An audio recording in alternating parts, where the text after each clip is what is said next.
Iran নিয়ে কুরআন, Bible ও তাওরাতে গোপন ভবিষ্যৎবাণী। ইরান এটি কি শুধু একটি দেশের নাম, নাকি ইতিহাস ও ভবিষ্যৎবাণীর এক রহস্যময় অধ্যায়? পবিত্র কুরআন, বাইবেল ও তাওরাতে গোপন ভবিষ্যৎবাণীতে কি বলা হয়েছে ইরান নিয়ে? বিস্তারিত থাকছে ডেস্ক রিপোর্টে।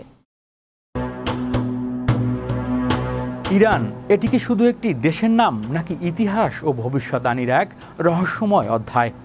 পবিত্র কুরআন, তাওরাত ও বাইবেলের বিভিন্ন বর্ণনায় পারস্য বা বর্তমান ইরানের নাম বারবার উঠে এসেছে।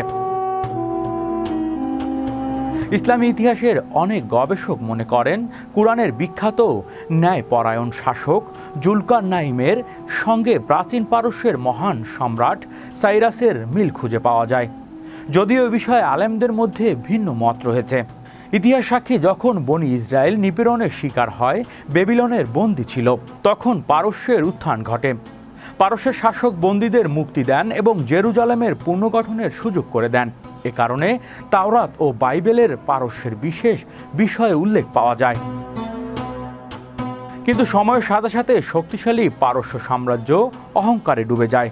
ঠিক তখনই আরবের মরুভূমিতে আগমন ঘটে মহানবী হযরত মুহাম্মদ সাল্লাল্লাহু আলাইহি সাল্লামের। তার যুগে রোমান ও পারস্য সাম্রাজ্যের মধ্যে ভয়াবহ যুদ্ধ শুরু হয়। যখন সবাই মনে করছিল পারস্যের জয় স্থায়ী হবে, তখন কুরআনের সূরা আল রুমে ভবিষ্যদ্বাণী করা হয় যে রোমানরা আবার বিজয়ী হবে। কয়েক বছরের মধ্যেই সেই ভবিষ্যদ্বাণী বাস্তবে পরিণত হয়। পারস্যের মাটি থেকেই উঠে এসেছিল মহান সাহাবী হযরত সালমান আল ফার্সি রাদিয়াল্লাহু। সত্যের সন্ধানে তিনি দীর্ঘ পথ পাড়ি দিয়ে ইসলামের ছায়াতলে আসেন এবং খন্দকের যুদ্ধের গুরুত্বপূর্ণ পরামর্শ দিয়ে মুসলিম উম্মাহর ইতিহাসে অমর হয়ে থাকেন।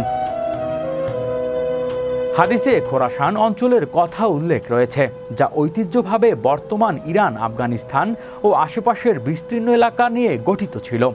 শেষ জামানায় কিছু ঘটনা এই অঞ্চলের ভূমিকার কথা বিভিন্ন বর্ণনায় এসেছে। ইরানের ইতিহাস তাই শুধু একটি জাতির গল্প নয়, এটি উত্থান পতন, ঈমান, ক্ষমতা এবং আল্লাহর পরিকল্পনার এক বিস্ময়কর অধ্যায়। ইতিহাস আমাদের শেখায় ক্ষমতা চিরস্থায়ী নয়, কিন্তু সত্য ও ঈমানের আলো কখনো নিভে যায় না। হৃদয় আশিস, বিশ্ব বাংলা 24 নিউজ ডেস্ক।